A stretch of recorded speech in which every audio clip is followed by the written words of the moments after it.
Salmo 117. Louvai ao Senhor, vós todos os gentios, louvai-o todos os povos, porque muito grande é a sua misericórdia para conosco, e a fidelidade do Senhor subsiste para sempre. Aleluia! Deus bendito, Tu és fiel. Tu nos socorre, nos abençoa, nos livra do mal. Tu és o Todo-Poderoso que supre todas as nossas necessidades. O nosso pedido nem foi formulado nos nossos lábios, e sabemos que já ouviste. Obrigado, Senhor, pela Tua bondade e Tua misericórdia que se renova cada manhã. Isso mostra o Teu poder, mostra a Tua graça, mostra a Tua misericórdia. Obrigado, Senhor, porque Tu és o único Deus, o único digno de ser louvado e exaltado, o único que existe. Bendito seja sempre, sempre o Teu nome, desde agora e para sempre. Amém.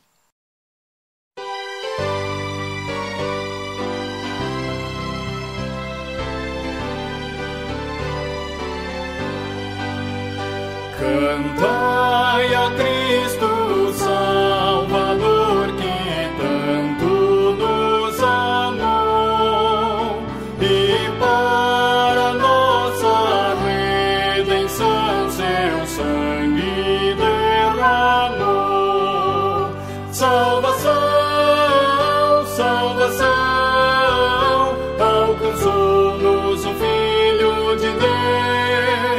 Salvação, salvação, aleluia, Filho de Deus.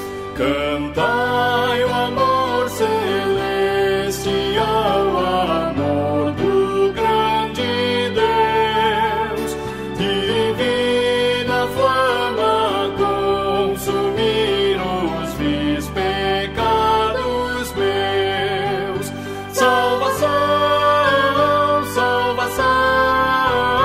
alcançou-nos o Filho de Deus. Salvação, salvação, aleluia, Filho de Deus.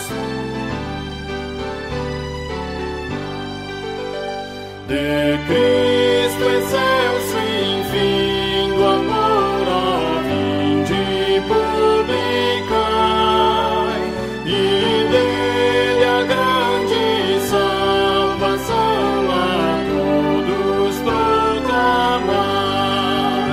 Salvação, salvação, alcançou-nos o Filho de Deus.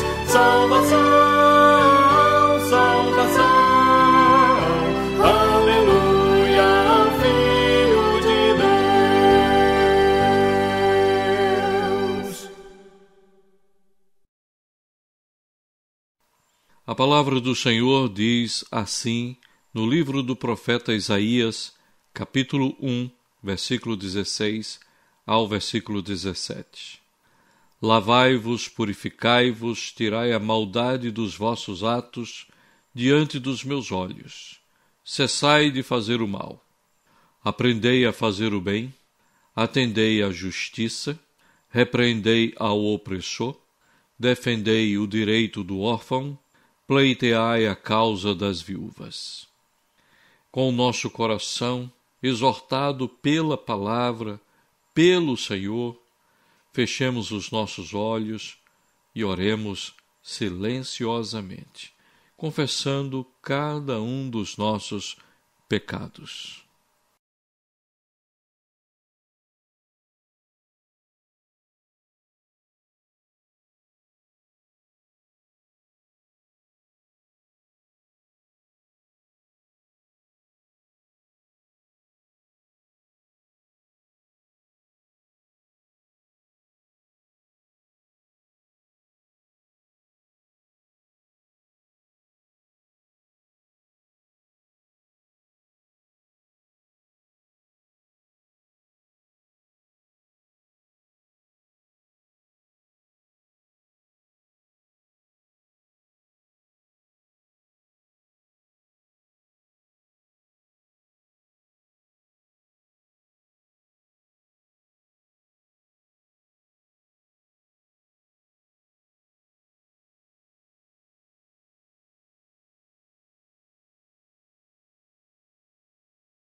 Isaías, capítulo 1, versículo 18. O Senhor nos consola e nos garante o perdão dos nossos pecados. Vinde, pois, arrazoemos, diz o Senhor. Ainda que os vossos pecados sejam como escarlata, eles se tornarão brancos como a neve. Ainda que sejam vermelhos como o carmesim, se tornarão como a lã. Certos do perdão de Deus, confortados pela misericórdia do Senhor, louvemos com um coração grato, um louvor pela graça divina.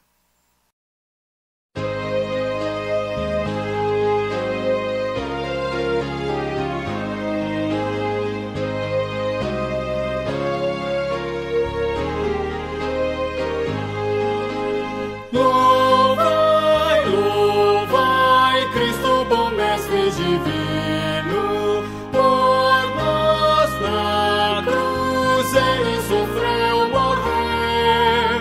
Perdão, perdão, hoje aos contritos outorga, pois precioso sangue na cruz verteu. Sim, louvai-o, ele tão exaltado,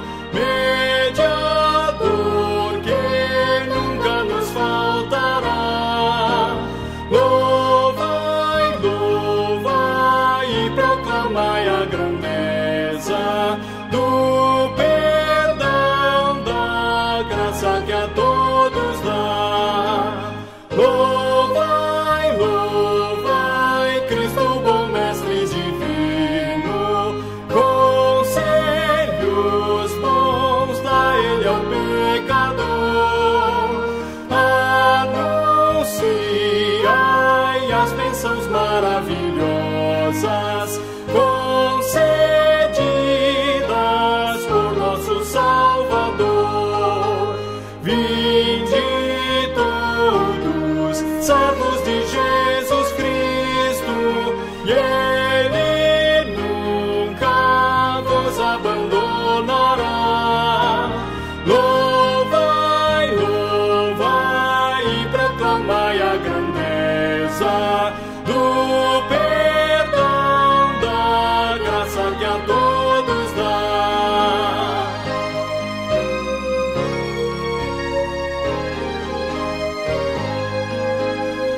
Louvai, louvai, Cristo bom mestre divino, cantai, cantai, seu grande amor cantai, fiéis cantai, de coração bem unidos, seu poder e glória louvai, louvai.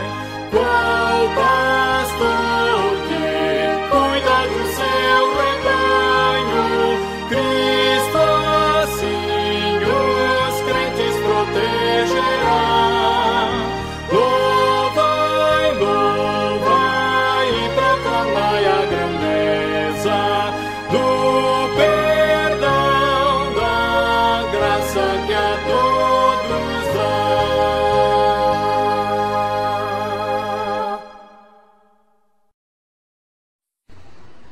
Evangelho de Lucas, capítulo 8, do versículo 4 ao versículo 15.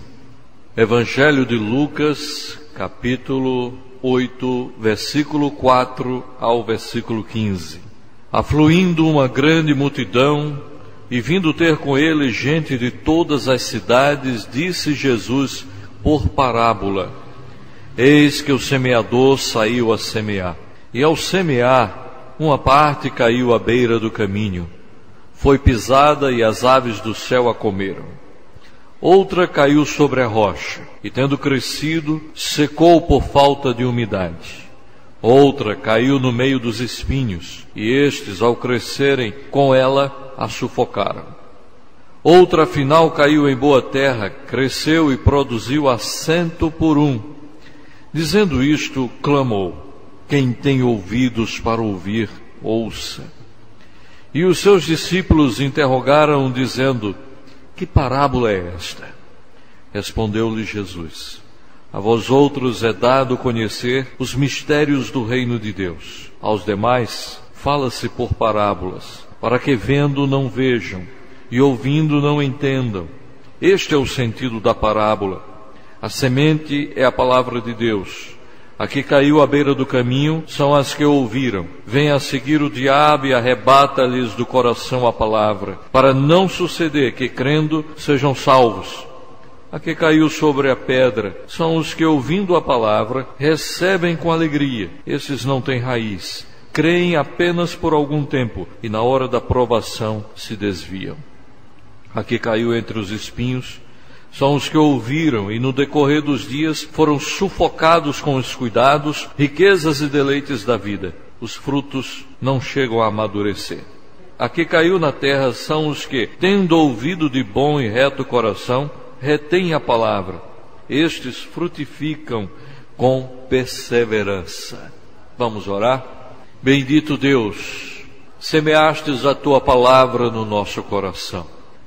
Fala ao nosso coração, bendito Deus. Usa, ó Senhor, este pobre servo, para que possamos transmitir a tua vontade e o teu querer, em nome de Jesus. Amém.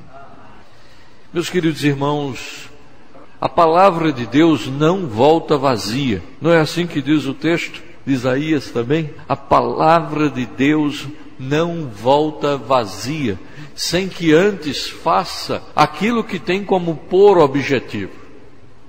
A palavra de Deus, ela é viva, ela é santa, ela é descrita como espada de dois gumes, capaz de separar osso e medula, espírito e alma. A palavra de Deus é descrita nas palavras do apóstolo Paulo a Timóteo como sendo útil para corrigir, para exortar, para animar, para fazer com que o homem de Deus ande pelos caminhos de Deus e possa ser sábio o suficiente para exercer toda e qualquer boa obra. A palavra de Deus, diz o salmista, dá luz às costas, desnuda os bosques, dá vista aos cegos, restaura a alma, liberta os cativos. É a palavra de Deus que fez com que o mundo viesse a existir. Apenas a palavra de Deus. Não faz muito tempo que houve uma cheia e os flagelados, os sofridos, os que foram apanhados de surpresa e sofreram por causa daquela cheia, muitos nem tiveram tempo de tirar suas coisas de dentro de casa.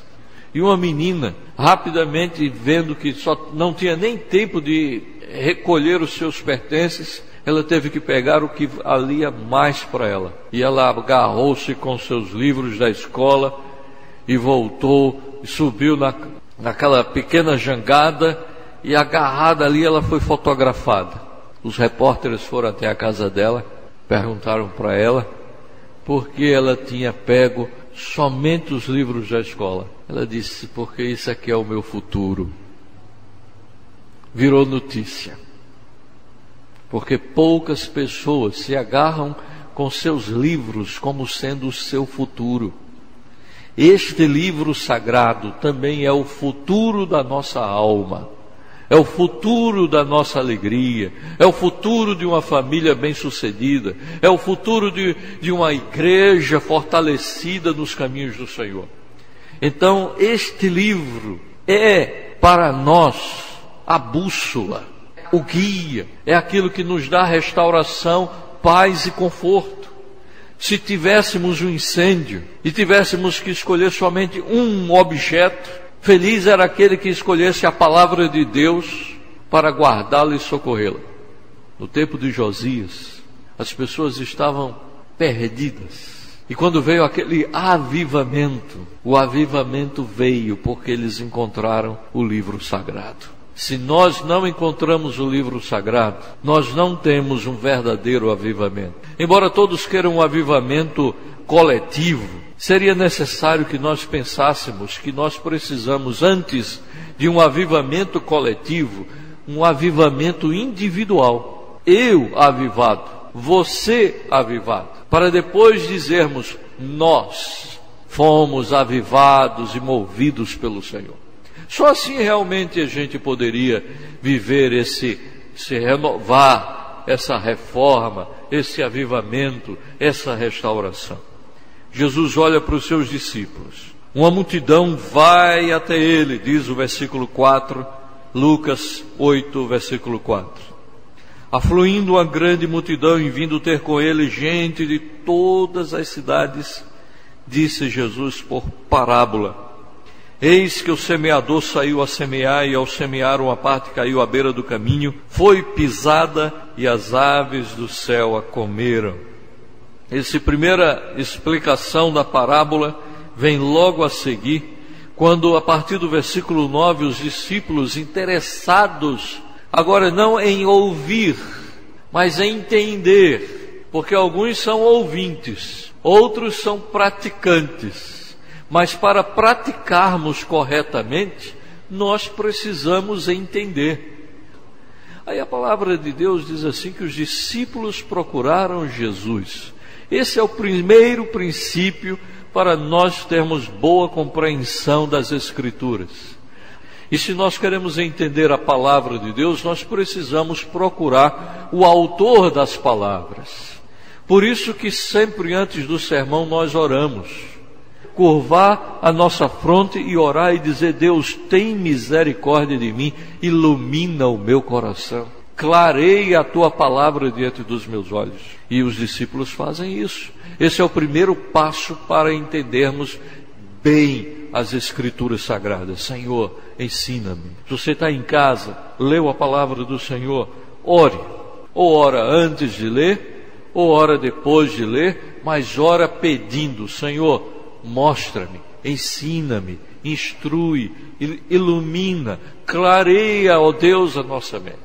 Depois disso, vem a resposta. A vós outros é dado conhecer os mistérios do reino de Deus. Aos demais fala-se por parábolas, para que vendo não vejam e ouvindo não entendam.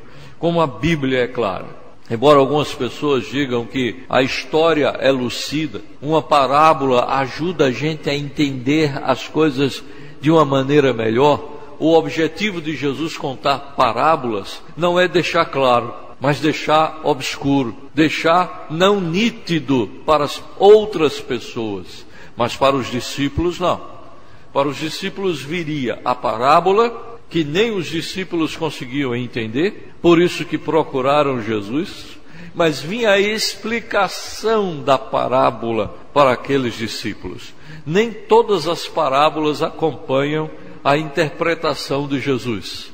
Algumas parábolas posteriores vão trazer o silêncio a respeito disso tudo. Mas uma coisa é certa: a parábola de Jesus não era dita para que todas as pessoas ficassem sabendo de tudo, entendendo e ficando claro. Não. A parábola era contada para que eles vissem e não enxergassem, ouvissem e não entendessem. E então ele diz o sentido da parábola a partir do versículo 11. Se no versículo 5 diz: eis que o semeador saiu a semear, e ao semear uma parte caiu à beira do caminho, foi pisada e as aves do céu a comeram, a interpretação vem no versículo 12. A que caiu à beira do caminho são os que a ouviram. Vem a seguir o diabo e arrebata-lhes do coração a palavra, para não suceder que, crendo, sejam salvos. O primeiro momento que a palavra de Deus foi proibida de ser lida foi no período intertestamentário, ali entre Malaquias e Mateus, quando os gregos eles sucumbem e a Grécia se torna então um grupo de Seleucidas e Ptolomeus. Os Seleucidas tomando e dominando o Israel do norte, e os Ptolomeus dominando o Israel do sul. Os Ptolomeus eram mais flexíveis, mais tranquilos. Os Ptolomeus deixavam eles cultuarem, deixavam eles pregarem, deixavam eles lerem as Escrituras, enquanto os Seleucidas eram mais rígidos. Os seleucidas, eles eram grupos helênicos que vinham ali da região da Síria e que foram dominando o norte de Israel. Houve uma proibição de se ler as Escrituras. E quando seleucidas entraram no templo e ofereceram um animal imundo dentro do templo, no altar de Deus, irmãos, rapidamente os israelitas se reuniram em guerrilha armada e, junto com os rasmoneus, de uma família distinta da região, se destacando macabeus, já imaginou? Por que é que eles se revoltam? Porque eles foram proibidos de ler as Sagradas Escrituras. Outro período muito claro em que foi proibida a leitura das Sagradas Escrituras, quando Nero começou a entender que os cristãos não eram uma pequena seita judaica, mas um grupo forte no seu crescimento rápido. Então eles perceberam, e quando eles perceberam, eles disseram: não podem ler as Sagradas Escrituras. É essa a atitude de Satanás quando vem roubar as Sagradas Escrituras. Quando ele vem justamente proibir você de ler as Sagradas Escrituras. Não há nada mais claro, mais terrível do que a palavra de Deus ser semeada, chegar às suas mãos, você lê um pouco e depois tomam a palavra de Deus. Por isso que Bíblias foram queimadas. Por isso que posteriormente, no chamado período das trevas, época medieval, a palavra de Deus não podia ser lida. Porque se os seleucidas queriam dominar os judeus, se os romanos queriam dominar os primeiros cristãos, e se Roma, a nova Roma, católica romana, queria dominar os seus fiéis, a primeira coisa que ela precisava fazer era tirar esse livro sagrado das mãos, das suas mãos. Então, quando você não estiver lendo, quando você estiver esquecido da palavra de Deus, quando você tiver até mesmo perdido a palavra de Deus e não acha mais a Bíblia, acorde, porque o diabo está roubando a palavra de você.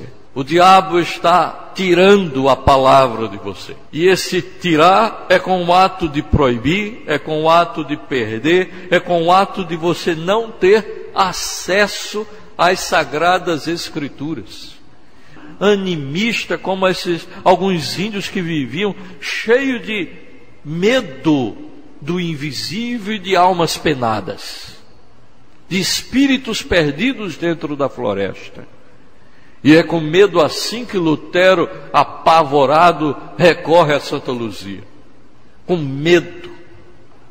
Tira a palavra de Deus. O diabo rouba a palavra de Deus e o medo toma conta do coração do cristão. Rouba a palavra de Deus e a ignorância entra dentro do coração do cristão. Rouba a palavra de Deus, tirando literalmente as Escrituras das mãos dos cristãos. E sinceramente, irmãos, nós vamos ser os mais ignorantes de todos, porque não vamos ter o conhecimento que salva a nossa alma. Aí Jesus vai mais adiante. Palavra semeada. Algumas são roubadas, guardadas, escondidas, proibidas. E diz: aqui caiu sobre a pedra são os que, ouvindo a palavra, recebem com alegria. Estes não têm raiz, creem apenas por algum tempo e na hora da provação se desviam.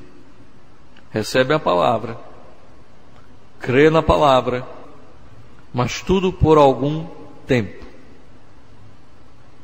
Graças a Deus que Deus envia a fé, uma fé que não pode ser roubada, uma fé que não pode ser destruída, uma fé que não pode ser enganada, porque é fé movida pelo Espírito de Deus.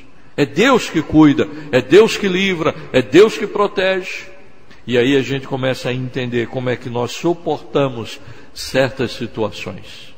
Porque quando nós estamos tristes, nós podemos recorrer à palavra de Deus. O texto diz: eles ouvem a palavra,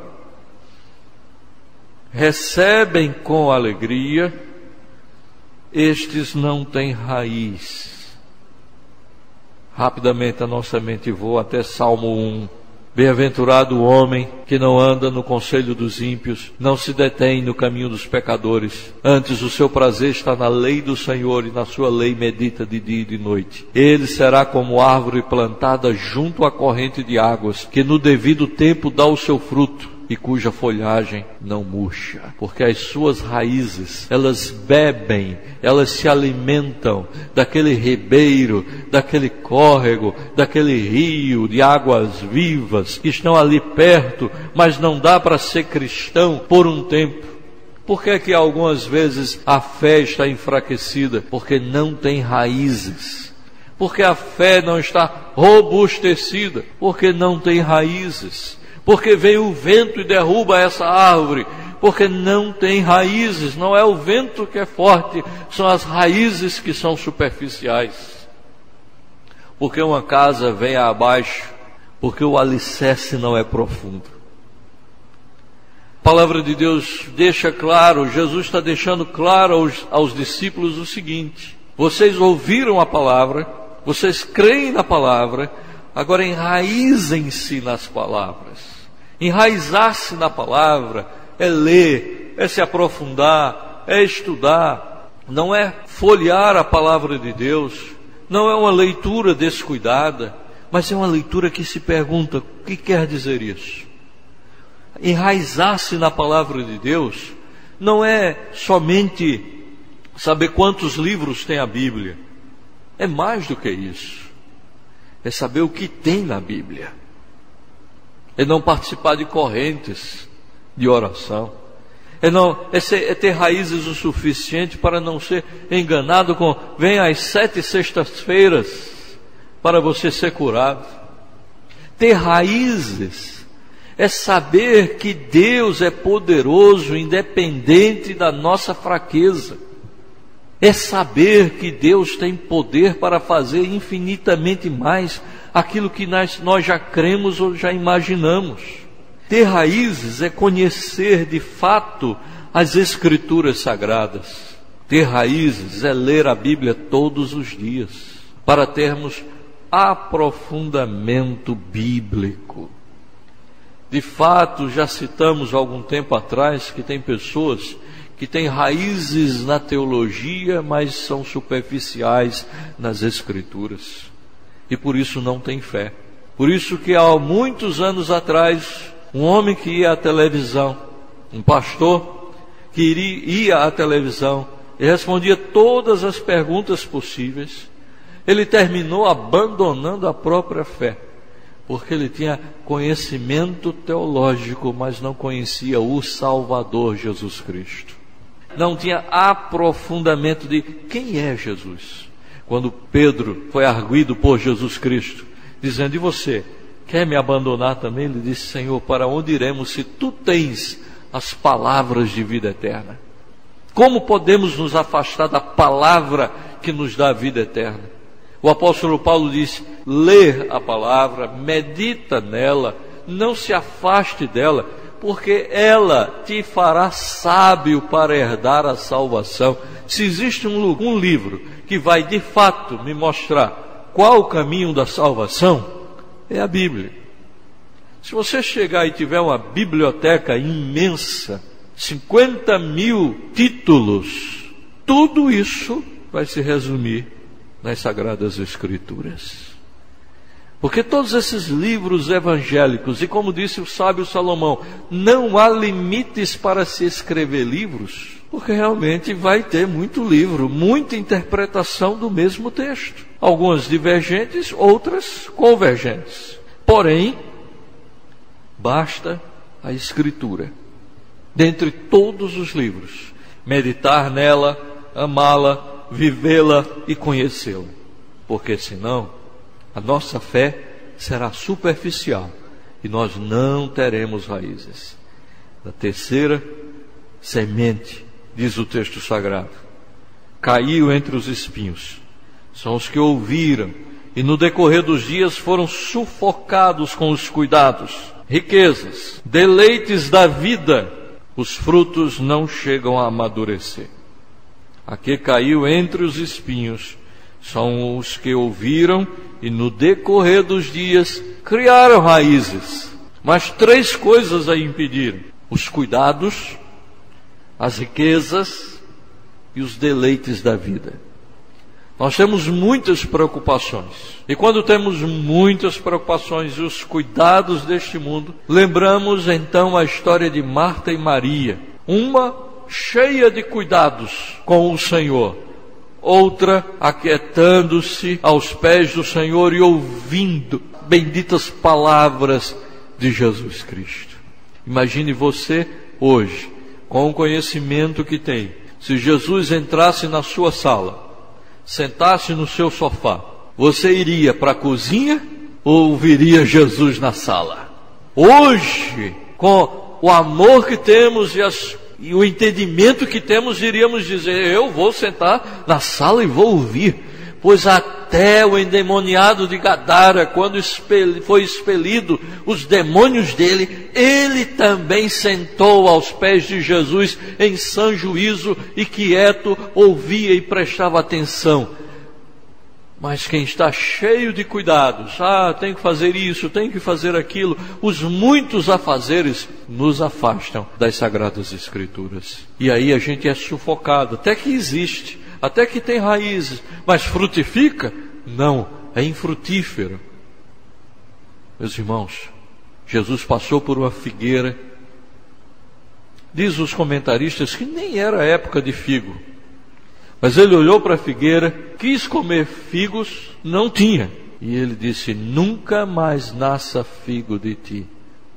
E ela secou. Jesus diz que ele é a videira e nós somos os ramos. E o ramo que não produz, ele é cortado e lançado no fogo. O triste destino destes, que estão cheios de cuidados porque precisam arrumar, precisam preparar e não têm tempo para a palavra de Deus, preocupados em enriquecer, preocupados em ganhar dinheiro, preocupados em trabalhar. E pode ter certeza, Mamon, o Deus deste mundo, ele vai querer que você trabalhe por ele todos os dias da sua vida, de segunda a segunda, e você não vai ter tempo suficiente para os pastos verdejantes do Senhor. Não vai ter descanso. Só trabalho. Domingo, sábado, sexta, só trabalho, só cuidados, só preocupações, porque Mamon quer fazer isso na sua vida. Ele quer roubar, mas ele não rouba, então ele sufoca com excesso de cuidados, com o desejo de riqueza. Por isso que Paulo perdeu um amigo de viagem. Demas amou o presente século, amou as riquezas, e todos aqueles que amam as riquezas caem, diz a palavra, em muitas armadilhas e em muitas arapucas. E a gente vê o que é que o dinheiro está fazendo no Brasil, né? O amor ao dinheiro estraga a nossa vida espiritual. E quando a pessoa está apaixonada, você já tentou explicar para um apaixonado que aquela mulher por quem ele está apaixonado não presta? Já tentou? Já tentou chegar para uma moça e dizer que aquele rapaz não serve para ela? Mas ela está apaixonada. E quando o ser humano está apaixonado por riqueza, ainda que você diga que esse dinheiro é maldito, ele vai dizer: Jesus consagra, Jesus perdoa, Jesus releva. Não, só o poder do Espírito Santo vai de fato abrir os olhos para o perigo das riquezas. Por isso, a palavra do Senhor fala em deleites da vida, os prazeres da vida, passeio, as viagens, o curtir a vida, as amizades. Somos capazes de passar noites em claro numa festa e chegar de madrugada em casa, mas não somos capazes de passar noites em claro estudando a palavra do Senhor. Não é verdade? Nós somos capazes de chegar tarde da noite, mas não somos capazes de ler até tarde da noite as Escrituras, porque as riquezas e os deleites da vida sufocam. E graças a Deus o versículo 15 vem cheio de esperança. Aqui caiu na boa terra são os que têm ouvido de bom e reto coração. Retém a palavra, guarda a palavra. Mas para ele guardar a palavra e frutificar a 30, 60 e 100 por um, ele precisa guardar. O seu coração precisa ser o campo de pousio descrito pelo profeta. Tem que ser arado, teve que ser preparado. E esse campo teve que ser escolhido. É o campo de um coração bom. É o campo de um coração aberto ao Senhor. É um campo de ouvidos atentos. É um campo do coração do homem praticante e não apenas ouvinte, para que a sua casa não caia na primeira chuva. Porque virão os ventos, virão as tempestades, as águas vão subir. Mas se nós não tivermos construído sobre a rocha, que é Jesus Cristo, que é o Logos de Deus, que é a Palavra de Deus, nossa casa cai, nossa casa desaba, e a gente vai dizer, foi a chuva. Não, foi a falta de alicerce.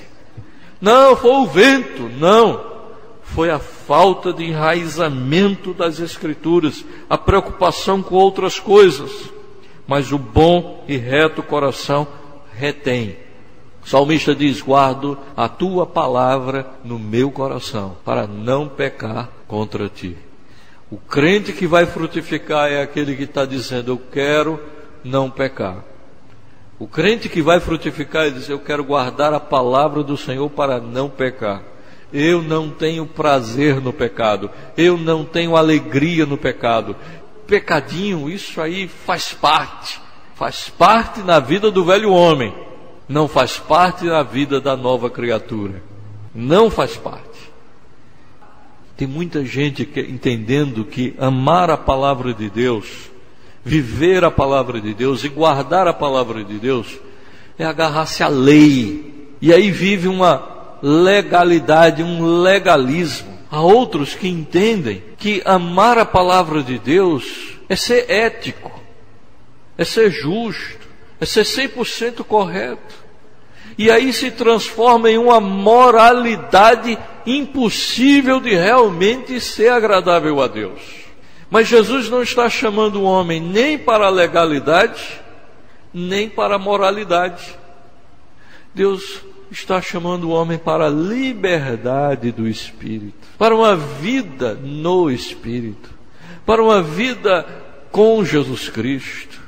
É isso que a palavra de Deus, quando interpretada e aprendida de forma correta, vai trazer para o nosso coração. Não vai trazer moralidade, como se fosse o meio de salvação.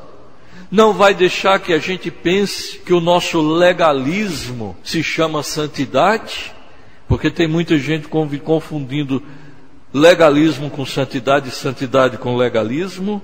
Mas ele vai nos dizer que frutificaremos. A palavra de Deus nos leva a frutificar. Lembrem dos frutos do Espírito: amor, paz, longanimidade, benignidade, fé, mansidão, domínio próprio, justiça. Todos os 9 frutos do Espírito. Tudo se resume numa palavra: amor. Amor. Porque se não tiver amor, de nada vale todo estudo, toda experiência, toda teologia, todo conhecimento que tenhamos. O que Jesus vem na parábola do semeador dizer é: você precisa frutificar, e você não vai frutificar sem mim. Só no Espírito Santo nós vamos ter frutos para a vida eterna. Os demais é tudo passageiro, é palha que o vento dispersa. Que Deus nos abençoe e nos ajude a frutificar e caminhar nos caminhos do Senhor. Amém.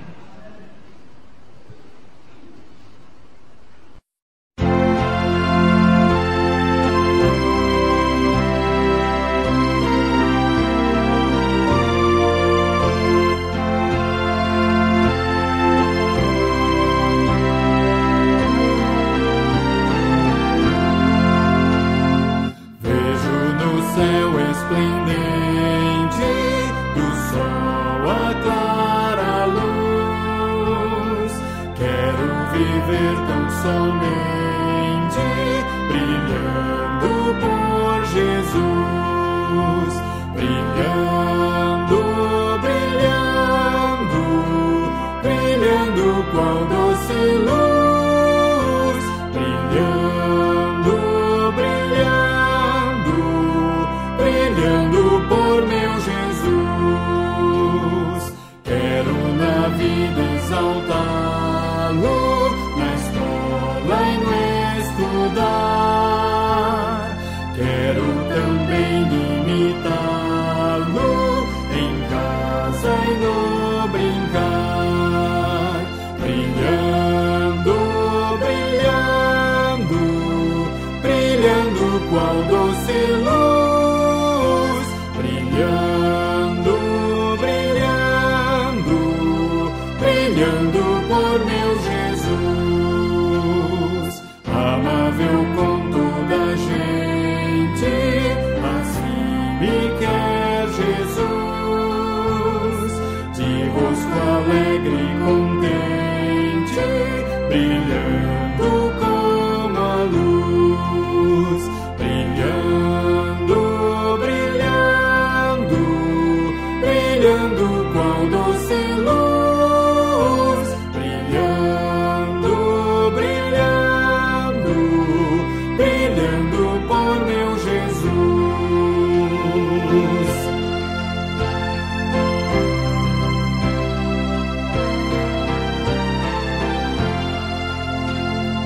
O feio e triste pecado ajuda-me a vencer. Tendo Jesus ao meu lado, eu quero aqui viver. Brilhando, brilhando, brilhando qual doce luz, brilhando, brilhando, brilhando por meu Jesus.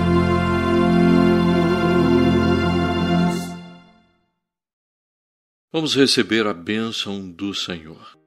Que a graça do Senhor Jesus Cristo, o amor do nosso Deus e Pai e a consolação do Espírito Santo seja sobre todo o povo de Deus, desde agora e para todo sempre.